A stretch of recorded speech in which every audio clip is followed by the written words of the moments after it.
নিউজিল্যান্ডের বিপক্ষে সিরিজ খেলতে সিলেট যাওয়ার আগে মিরপুরে অনুশীলনরত নাঈম শেখ ঢাকা প্রিমিয়ার লিগে দুর্দান্ত পারফরমেন্সের পর এবার এ দলের জার্সিতেও ধরে রাখতে চান ধারাবাহিকতা। ঘরোয়া লিগে দাপট দেখিয়েই জাতীয় দলে খেলার প্রত্যয় এই বাঁহাতি ওপেনারের। সেই সাথে জাতীয় দলের বাইরে থাকা ক্রিকেটারদের প্রস্তুতি নিতে আলাদা কোচ রাখার পক্ষে নাঈম। ন্যাশনাল টিমের জন্য প্রিপেয়ার্ড হচ্ছি দেখেই তো ভালো করতে পারছি। ডোমেস্টিকে যদি আপনি ডোমিনেট করে না খেলতে পারেন তাহলে তো ইন্টারন্যাশনাল আপনার জন্য অনেক ডিফিকাল্ট হবে। সো মনে করি অবশ্যই 100% হওয়া উচিত। আমাদের আছে হয়তো স্পেসিফিক বোর্ডের একটা থাকা উচিত যে প্লেয়াররা এইখানে এটা ন্যাশনাল টিম শেষ করে এই জায়গাটা থাকলে মেবি ভালো।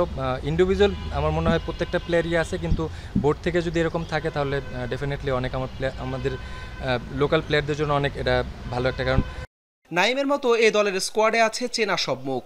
জাতীয় দলের রাডারে থাকা ক্রিকেটারদের নিয়েই গঠন করা হয়েছে এ দল, যেখানে আছেন অভিজ্ঞ মুস্তাফিজ, শরীফুলরাও।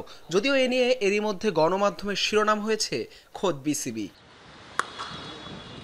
বাংলাদেশ জিম্বাবুয়ে টেস্ট সিরিজের আগে আলোচনায় ছিলেন ঘরোয়া লিগে ভালো খেলা অমিত মজুমদার। শেষ পর্যন্ত দলে ডাক পাননি তিনি।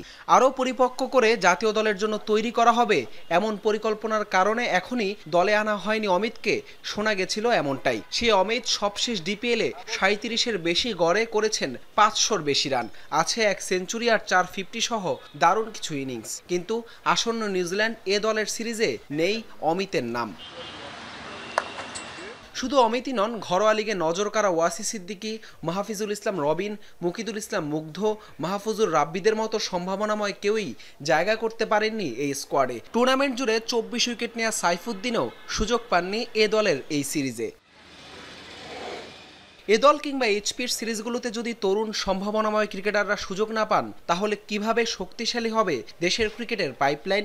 ঘুরে ফিরে যে আসছে পুরনো সেই প্রশ্নটাই। হাসান আল মারুফ, যমুনা স্পোর্টস, ঢাকা।